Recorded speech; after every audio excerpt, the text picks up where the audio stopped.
Eddie Bravo, absolute privilege to have you on the podcast. How are you? I'm good. Thank you for having me. No, it's awesome, man. When we started this podcast, you were obviously very high up the list of people that we wanted to speak to. So it's awesome to finally meet you and have a conversation, man. So thank you for sparing a little bit of time for us today. Absolutely, man. Thank you for having me. So we've obviously, we got a few weeks and then we've got CGI too. Obviously, you've got the 10th Planet team or the squad participating. So let's start with that, my friend. Like, how's the team looking? How are you feeling about the event a couple of weeks out? I'm excited about the event. It's going to be epic. We got our best guys, man. We got Gio, Alan Sanchez, PJ Barge, Ryan Aiken, Kyle Bain. We're ready to go.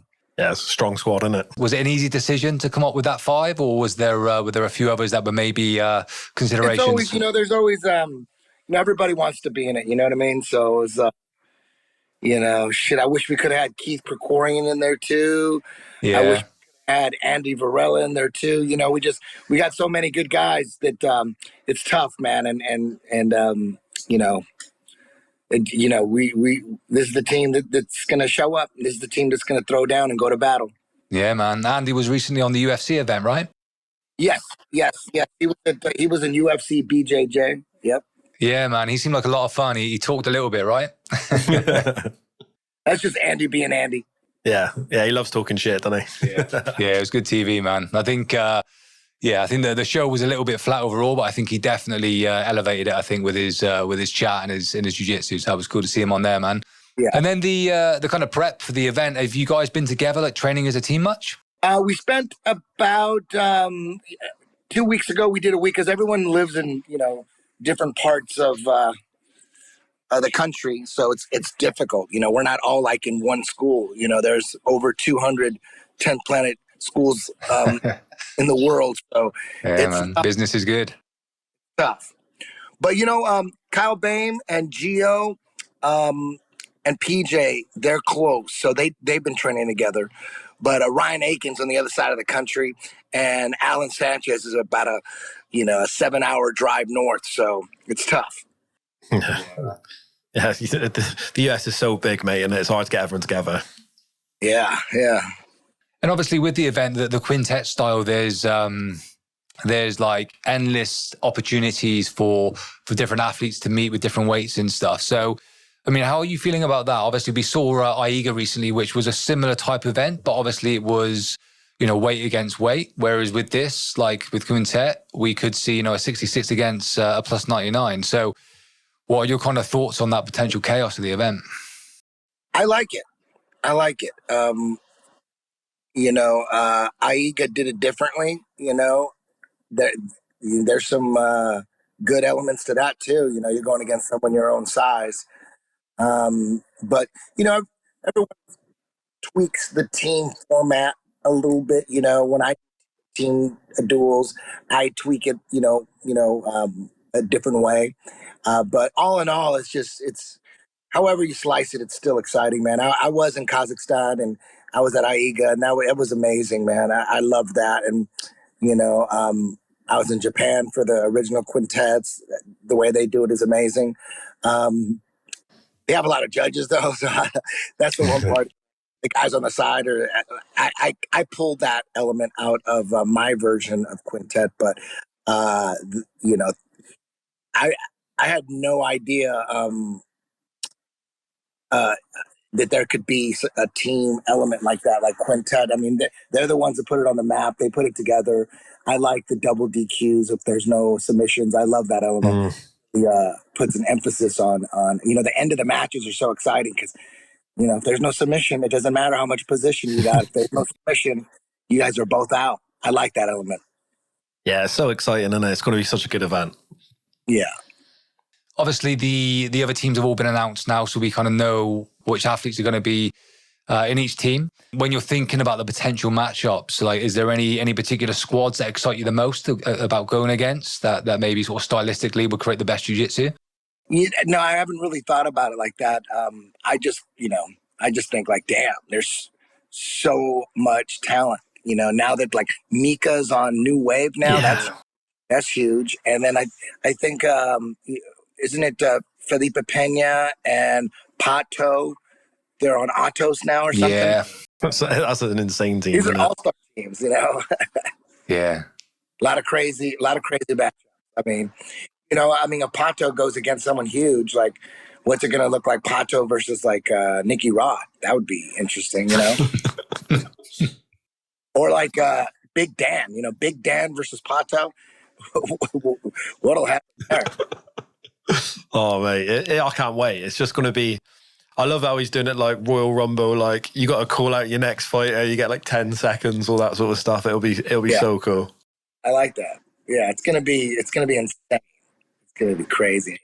Are you going to do that instinctively? Are you going to just see how the match is going and literally think, I think this guy can beat that guy, go? Or are you going to have it like preset? Yeah. We'll all, like, everybody on the team will have a say. I'm not gonna, be Mr. King shit. I'm like, whoever wants to jump in, who wants to jump in, dog? It's on you. I'm not. I run it by committee. The guys that are competing, they know more than I do anyway. So that's gonna be so cool, man. Yeah, it's gonna be good, man. And the event kind of as a whole, obviously, when it sort of landed last year, it was it was a bit of a disruptor event. Obviously, it went directly against ADCC, but I think everybody's friends again now, and now we've got sort of these massive events going on. And what we saw with CJR, of course, was the introduction of the alley. The pit obviously was from Karate Combat, so we'd seen it before, but I feel like they, from a jiu-jitsu perspective, like really kind of landed that and kind of put that on the map. And then obviously they introduced the 10 must system and the 3 rounds and everything else as well. So what are your thoughts, I guess, on the event in its entirety, the pit and the rounds and everything else? Everybody does it their own way, Mm-hmm. I mean, if it was up to me, I'm not a big fan of judges, but, some people like judges, and, Craig could run it any way he wants. I would do it without judges, but it's not my event, so, it is what it is. Regardless, it's going to be amazing with judges or without. Yeah, man. And obviously, you've been around for a very long time. I mean, you were disrupting the scene like 20 plus years ago with 10th Planet and no-gi and, the leg lock systems you were creating back then. Why did you lean into no-gi jiu-jitsu at that point? What were you like predicting the future, and did you see it potentially being where the sport would go in regard to its popularity and where the money potentially could be? Or was it just that was it the MMA, or what was it? Why did you lean that way? Well, I wrestled, in high school. I sucked. I wasn't very good. But,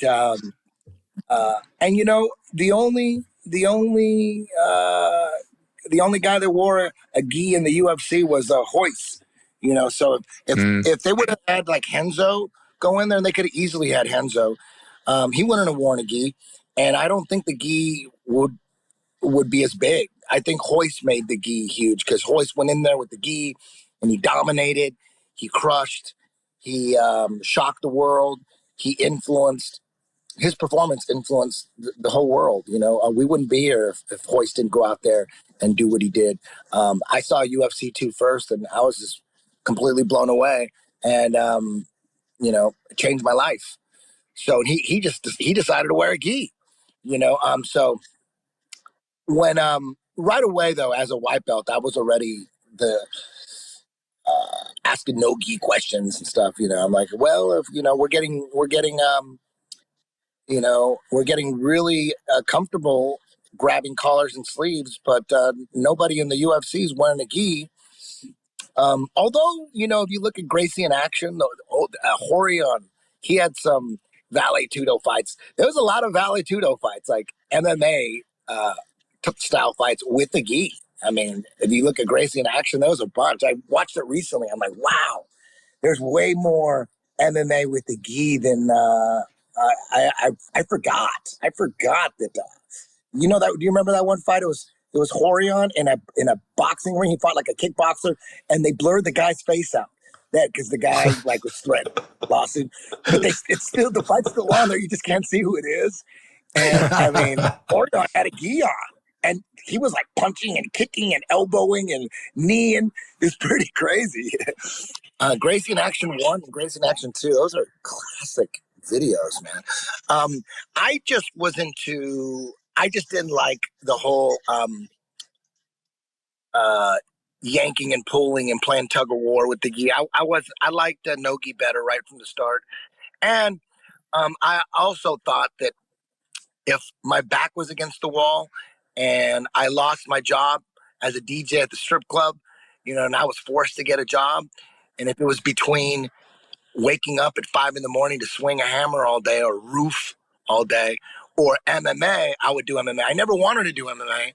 I loved it. I was like the biggest fan ever, but that's horrifying and terrifying at the same time. So I didn't want to do it, but if my back was against the wall, I would do it. I'd do MMA over any kind of manual labor job. So I wanted my jiu-jitsu to be as MMA ready as possible in case I ever had to do MMA. So that's the main reason I got into no-gi. And it's faster. It's the gi is it's prestigious, and I wouldn't be here if it wasn't for the gi. I got my black belt in the gi. It's just I like no-gi better. The gi's a little it's too slow for me. It's you look at all the big grappling shows, they're all no-gi. I mean, there are a couple gi ones, and those are cool, but I think the pace of no-gi makes it easier to watch on TV. Yeah, I agree, man. And was that the case? You kind of mentioned obviously the big shows no-gi, which they are now, but back sort of 20, 25 years ago when you were sort of moving into this and sort of founding 10th Planet, I mean, what was the scene like back then? Was there much no-gi competition, or was it primarily just the gi back then and then MMA sort of separate to it? Well, there were a couple pure no-gi schools, like Chris Brennan. He had Next Generation. It was all no-gi. And Dave Terrell was up in Northern California. He was all no-gi. He came from a wrestling background. And there was a Grappler's Quest, which was a no-gi tournament. That was like in 2000. So in the 90s, there really wasn't no-gi, except for ADCC. I think ADCC started like in 97 or 96, 97. That was the first no-gi. And then Grappler's Quest popped up. And I don't know when Naga came out, but there wasn't too much no-gi. Most of the tournaments were with the gi. Yeah, so the very first tournament in the United States was a gi tournament. It was at the LA Police Academy. I did that. I was a blue belt. I did that. I didn't. I would just sweep. I had my old school sweep from half guard, and I would wait until there was a minute left, and then pull off the sweep because I had no top game. And if I swept dudes too early, they'd be able to sweep me back. I didn't want to give them any time to sweep me back, so I just waited. I would just hold with the gi, just hold and half guard. And when there was a minute left, I would hunt for that foot and do my old school sweep and just hold for dear life. But that was 1996. That was the first tournament, first jiu-jitsu tournament. And then Joe Morera, I think he was the first guy to really blow up tournaments. So he had the biggest tournament. Joe Morera was the biggest promoter. And I remember everybody was a white belt and a blue belt. And each state had one purple belt, and there was like one American black belt, like Craig Kukok. And he was like in New York under Henzo. Everybody was a white belt and a blue belt. So at these tournaments in the 90s, the Joe Morera tournament, there'd be like 50 people in your bracket as a blue belt because there'd be nobody at purple or brown. Yeah, it's mad. I think even IBJJF, they didn't introduce the no-gi division until much later on as well, right? Yeah, I don't know when they started no-gi, but I'm going to say like maybe mid-2000s, something like that. Yeah, I'm not sure. Yeah, I think it was definitely a bit later. ADCC definitely influenced the whole no-gi scene. I think if Sheik Tak Noon and that whole story, that's an amazing story. That's a movie in itself. If that didn't happen, who knows where Nogi would be right now. The ADCC is responsible for where Nogi is today. Yeah, and the story you just mentioned there, is that just the sort of the starting of ADCC that you mean? Yeah, like the Sheik, nobody knew he was a prince billionaire from Abu Dhabi. You know, he was going like to San Diego State. He was training jiu-jitsu at Nelson Montero's, and no one had any idea who he was. And when he graduated, he wanted to bring jiu-jitsu back to Abu Dhabi. So he got a bunch of people like Hansen and everybody. He just paid them all a bunch of money, paid all their bills, and said, "Come on, we're going to blow up jiu-jitsu in Abu Dhabi." And then he started ADCC. Just one dude, you know. It's like, that's so cool, isn't it? he didn't do that. Who knows where jiu-jitsu would be now? He's responsible for it all. Yeah, mate. I don't think I knew that was the No, I didn't. the I never origin heard story. that. No, I never heard that either. So cool. You guys haven't heard that story? Yeah, No. that's a killer story. I mean, it's like a movie. Yeah, it sounds like a fucking movie. A chic billionaire just hiding, like no one knew how much he's worth, and just creating ADCC. Yeah, man. It feels like there's been a couple of like moments like that, right? Where you had obviously Hoist in UFC, and then you had that with ADCC, and now you're potentially seeing obviously what could be another kind of step in history with obviously these events offering much bigger purses now, and obviously the UFC get involved directly with BJJ as well. I mean, did you ever think that jiu-jitsu would even make it to where it is now, sort of back then? I did. I was so into jiu-jitsu. I was so obsessed with jiu-jitsu that I thought this is going to be huge. I mean, if I was addicted to it, I'm like, why wouldn't everyone else be addicted to it? I felt like it could be huge. It just had to be, for me, it just had to be done a certain way. Like, that's what I do with my shows. My goal is to try to make it as entertaining for the audience as much as possible, so yeah. The way I put together shows, it's the audience first. Like, what do they want to see? So that's why I added strikes to jiu-jitsu. The audience likes strikes. Uh-huh. Not all the competitors do. They don't. They're like, fuck that. No, I wouldn't, mate. I wouldn't. I want to get slapped constantly. I'll be like, fuck that. Can you imagine you ask the audience, and it's up to the audience, you have a show, you have a 16-man bracket, and the audience decides if they want strikes or not? They're all going to decide strikes. If you let the competitors say yeah. The competitors in my show that come from MMA, oh, they love the strikes. It's compared to MMA, it's like pussy jiu-jitsu. You know what I mean? But when you're coming back the other way, when you're coming from a pure sport jiu-jitsu background, adding the strikes, it's scary. It's not something that all jiu-jitsu players want to do. When I brought back EBI, I added strikes to EBI. So like it's not sub only anymore, EBI. Although my next show is going to be sub only because we're in Texas. In Texas, we can't do combat jiu-jitsu. It's not sanctioned, so I'm forced to go back to sub only. I don't want to, but I'm forced to do my next show in San Antonio. It's the day before the UFC in San Antonio. It's going to be old school sub only rules, EBI rules. But I didn't want to do that. I like the striking. I like the threat of knockouts and TKOs and stuff, and it moves the action along a lot better. You know what I mean? Because some matches, it's a guy trying to pass a dude's guard, and dude on the bottom just has an unpassable guard, and then like you just have a match with like really nothing happening. But if you add strikes, it's a little more exciting, in my opinion. No, it is. It just changes the game completely, though, doesn't it? You had strikes into anything. I was doing a bit of MMA today, and every time they were trying to pass my guard, just cracking me in the face. I was like, oh, God, here we go. And I was just trying to get close the gap. It just changes it completely. It just brings the jiu-jitsu a little closer to MMA, a little closer to reality, keeps the jiu-jitsu from getting too sporty, which is great and beautiful. Sporty jiu-jitsu is awesome. Choking someone out with the back of your jacket, that's fucking killer. That's awesome. That could come up in real life for sure. You could choke dudes out with T-shirts and stuff easily.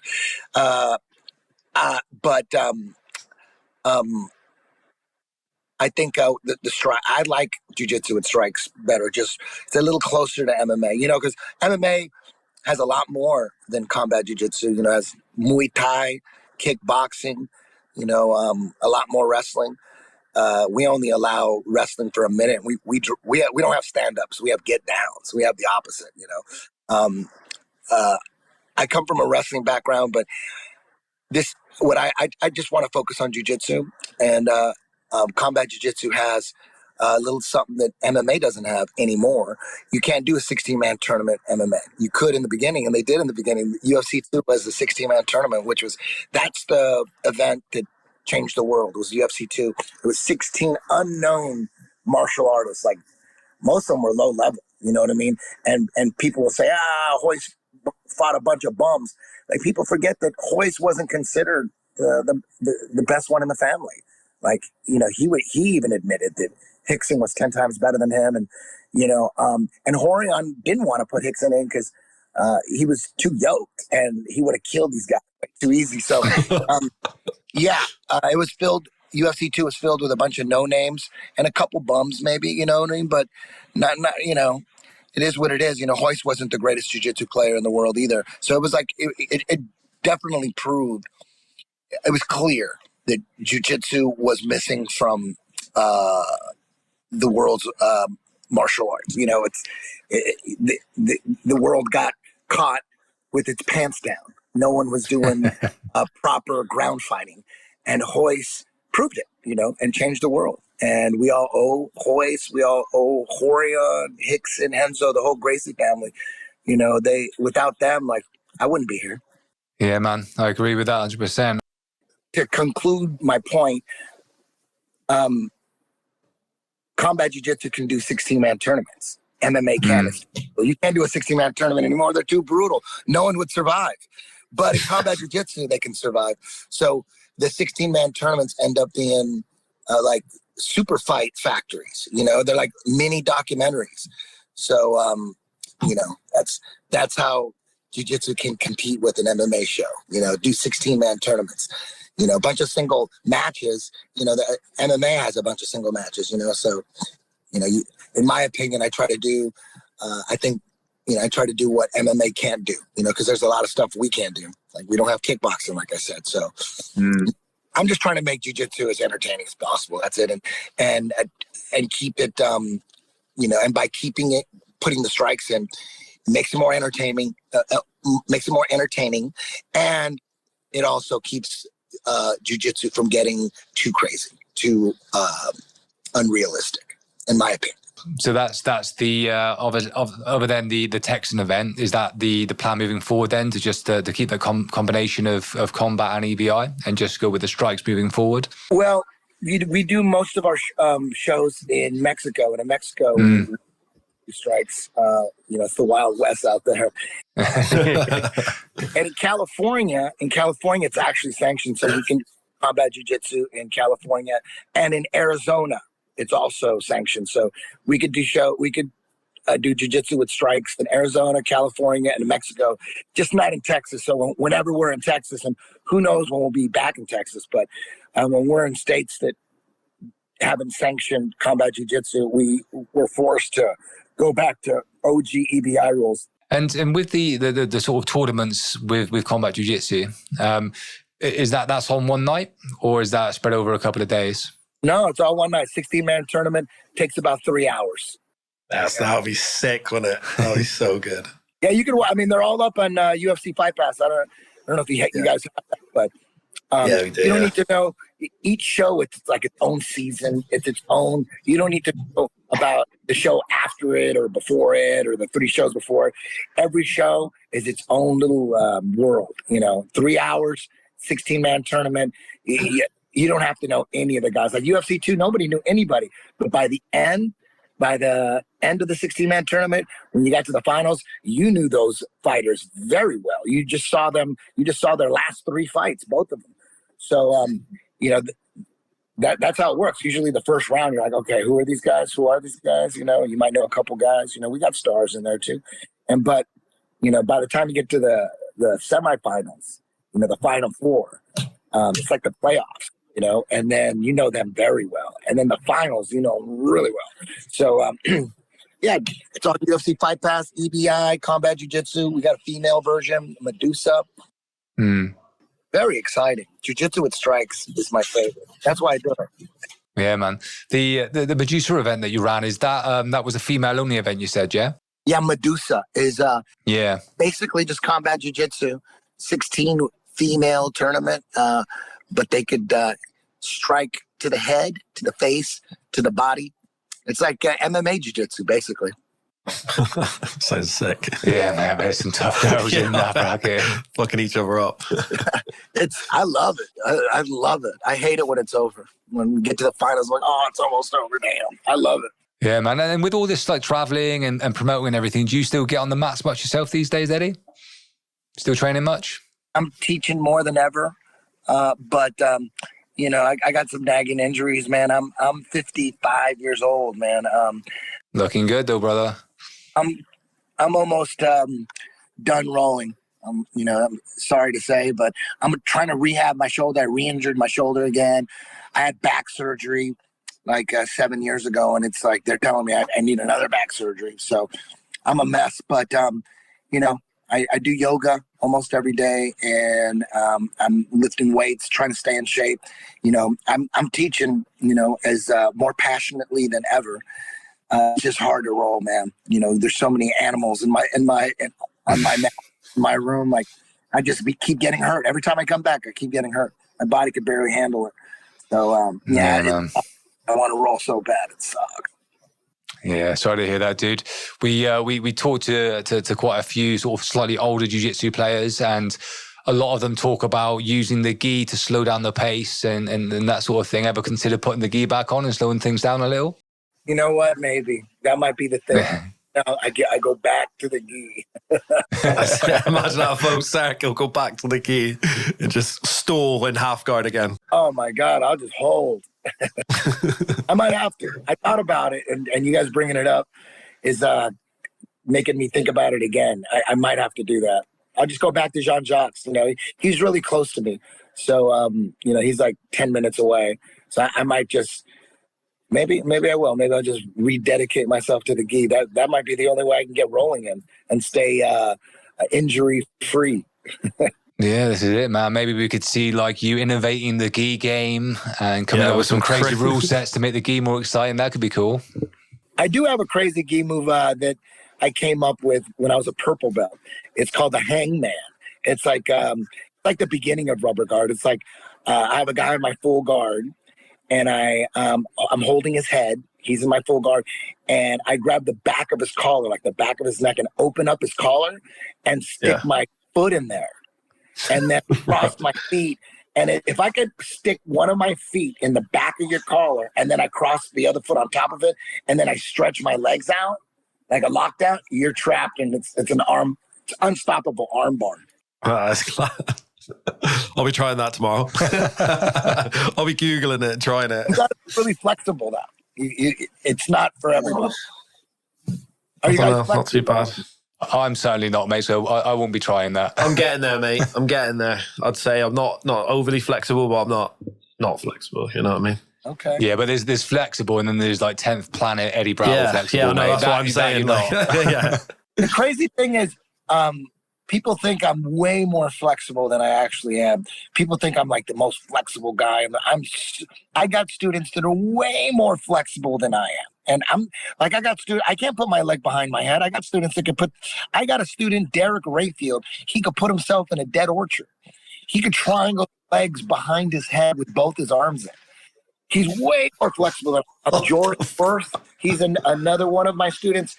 Like, they're way more flexible than me. I'm not just saying that. It appears that I'm a lot more flexible than I actually am because I rely on it so much and I'm always using it. But I'm not that flexible. I'm like, all right. I'm like, my flexibility is at like A-. You know, there's guys out there with A+ flexibility. Jordan Worth, watch him. Yeah. I got told today that I'm doing a super fight in September, and I'm fighting a lad who's apparently go plattered 5 people. So, what's his name? I don't know what it's Mike something. Yeah, he's a really young, flexible purple belt, but he's supposed to be like, you know, really good at those go platters. Someone told me today, and I was like, fuck. Speaking to Eddie later, ask him how to defend it.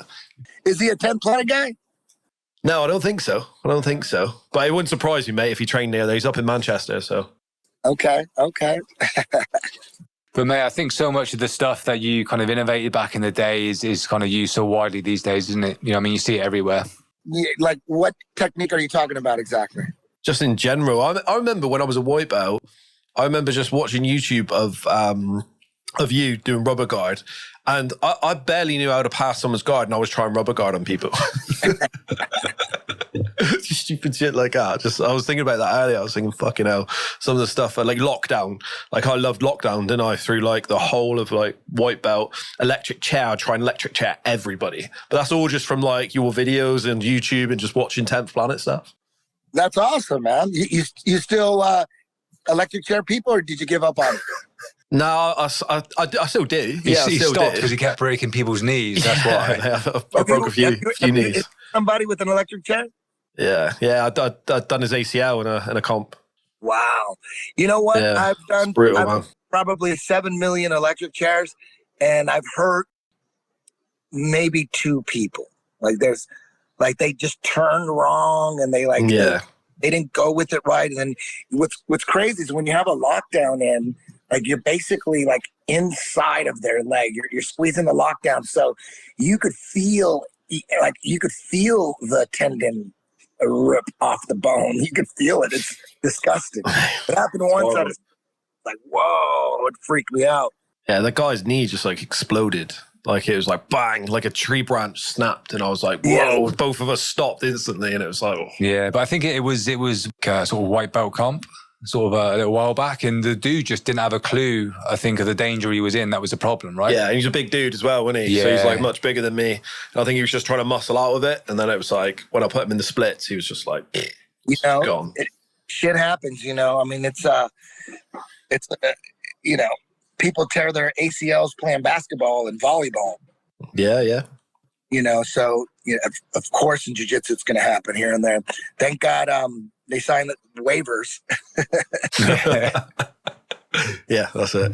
Yeah, but he's not done it for a while, but it's still there in the back pocket whenever he needs it. It's just, do you know what? That's the move that I go to where when someone starts getting the better of me and beating me and I can't sweep them or I can't do anything, I'll get them in lockdown and electric chair them. That'll be like, that's pretty much my go-to now if they frustrate me because I know I can get it on every time. Yeah, I basically always go for it. I mean, my game is I'm going to try to sweep you with either electric chair or something from Dogfight.